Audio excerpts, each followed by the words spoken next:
Sarmento, Ivec, ladies and gentlemen, for me it's a pleasure to be here in the name of the Portuguese government to be present at this conference, and this year with a special focus on the partnerships with the United States. Well, as Professor Sarmento just mentioned, I will just say a brief words in the name of the government related with our general policy views on this area. As you know, Portuguese government has been very keen for decades now on the promotion of renewable energy. We believe that transition for a low-carbon economy is of utmost importance for Portugal's and for European future, aligned with the long-run version of competitiveness and security of supply. So we think that's the way to go. That's why we are at this moment discussing in the European Union a climate and energy package for 2030, and we are one of the countries that on the table are asking for a renewed ambition of the European Union on this area. So we believe that we should explore our own resources, we should move to sources of energy that have less environmental impacts and are more sustainable, and we believe that it's a way of assuring supply for our countries, for the economy, for the consumers, and this can be done in a competitive manner if properly laid out in a way that the internal energy market for the European Union functions. Regarding this, the particular issue of marine energy, renewable energy, we believe that Portugal has particularly special features that made this area an interesting area to explore and to invest on. We have, as you know, an enormous amount of geographical area at sea. The last numbers I had was 42% of the continental platform at sea was 42 times the area of land in continental Portugal. So the idea that we have a huge dimension of resources on sea to explore is an important idea that crosses over governmental issues and includes the ambition of the government to develop a series of activities on the sea, as I'm sure you have learned with my colleague, the Secretary of State for Sea. So we believe that looking at these particular important resources that we have regarding and related with the sea are crossed with the policy options I just mentioned about renewable energy. So we must cross the two ideas, and that's where renewable energy, maritime renewable energy comes. We have for a long time now been fostering some experiences, some projects, mainly pre-commercial projects in the area of research and development, or at more advanced stage, but still pre-commercial projects. We have different technologies being explored in Portugal, wave energy, Pelamis project, wind float project, as I'm sure you've been talking during this conference. These are all areas that the government has been supporting for some time now and will continue to do so for the future. But of course, the idea of having a stronger ambition on renewable energy will also depend on Europe, because as you also might find out, we have in Portugal a significant amount of our electricity, in this case, coming from renewable energy. It's easy to find weeks of the year where almost 100% of our consumption comes from renewable energy. We actually have had some hours of the year with more than 100% of the consumption coming from renewable energy. The question is, to continue to invest on this area, we need to think in the continental scale. And if we have sea, some other countries in Europe do not have sea. And if you want to explore maritime resources for renewable energy generation, we cannot think that that energy, it has to be consumed on the countries that are near the sea. That energy has to be allowed to flow to other countries that are not near the sea. Otherwise, the fact that in Europe and in Portugal we have the ability of explore the sea for renewable energy, as Scotland and other parts of continental Europe have this ability, but if the energy is to be isolated from the rest of the continent, the economics for that exploration will be unfavorable on the long term. So one of the issues we have to solve as a continent, as an internal energy market for Europe, is the question of connecting markets and integrated markets in an efficient way. That's why, going back to the idea I mentioned before, that Portugal is making all it can to create ambitious conditions for the energy and climate package for 2030, we are also putting on the table the urgency of the implementation of the energy internal market in the European Union and naming the interconnections between several countries. In our case, between the Iberia and the rest of continental Europe.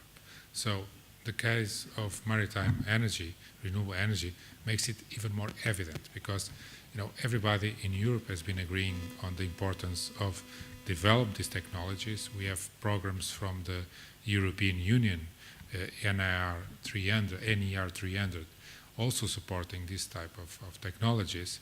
But if we think of these important resources that we have at sea, but if we exclude population in Europe that does not have sea, for example, Luxembourg and other countries, they should be benefiting from this as well. And the way for them to benefit is to have a common integrated energy market. Without that, the resource will stay only on the shores, on the populations or in the countries that are near the shore.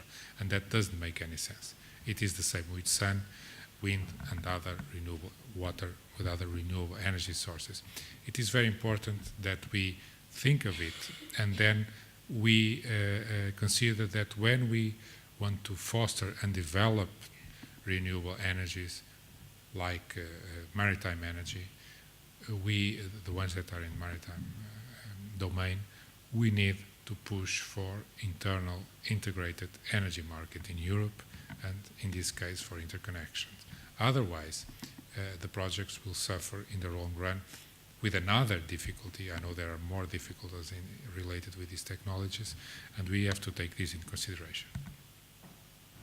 Especially countries like Portugal that are in a peninsula which is isolated from the rest of the continent, or even in other countries like in the UK and British Islands, where levels of interconnections are not brilliant with the continent as well. So if we believe on the urgency to move to an efficient, low-carbon economy, we have to always underline this feature and to expose the fact that the European Union as a whole has been underperforming in this regard, and we have to do better. So I know this is not the core topic that you have here, but it's something I would like you to consider when you are discussing these important new developments, especially in terms of technological issues regarding maritime energy. Also related to the future of this sector here in Portugal, one of the important things is this I've just mentioned, the climate and energy package and the integrated energy market.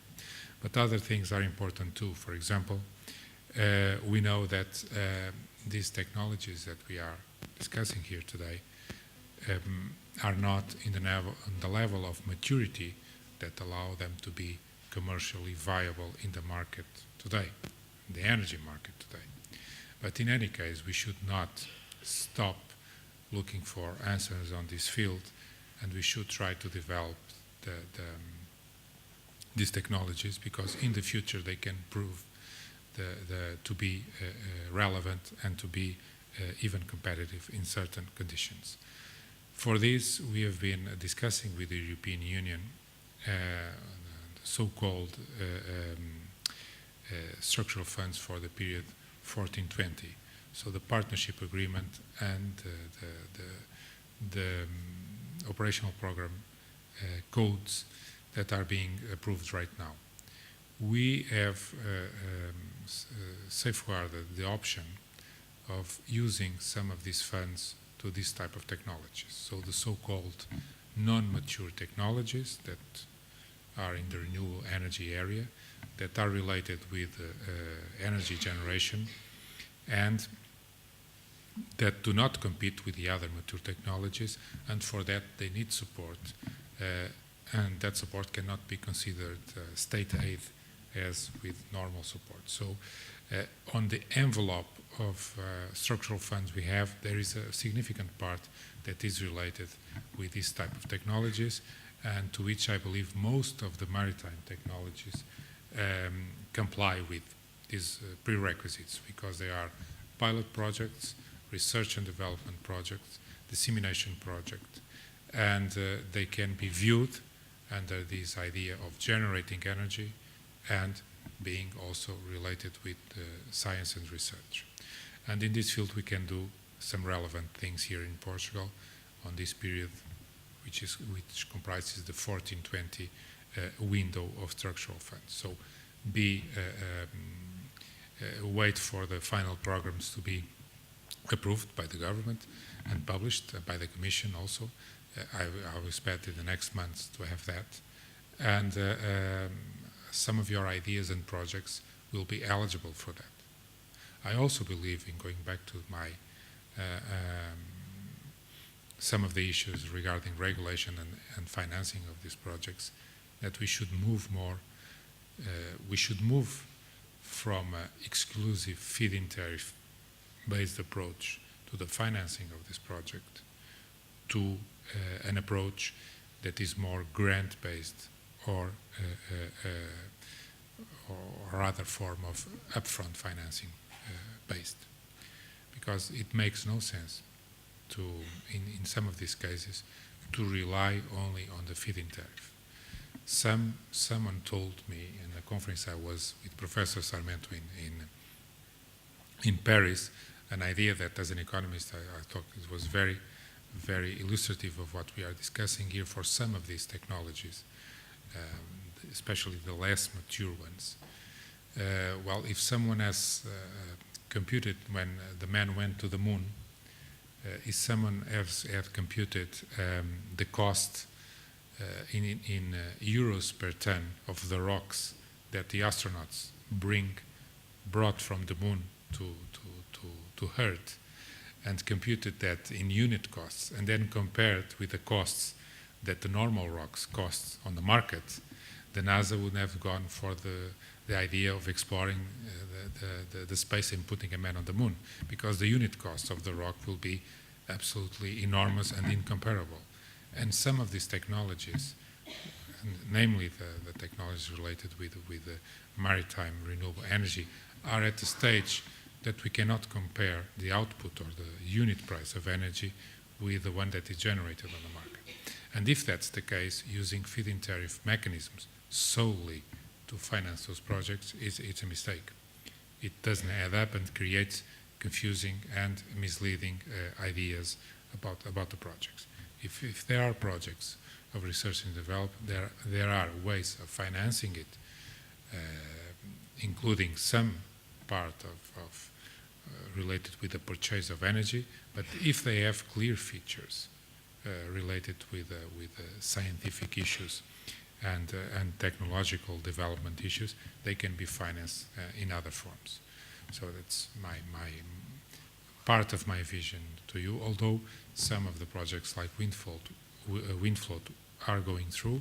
They have both grants and feed-in tariffs, and I hope we can see them on the field, and and the results and the concrete results compensate the bet that the Portuguese government and other institutions have been doing on these technologies. Thank you very much.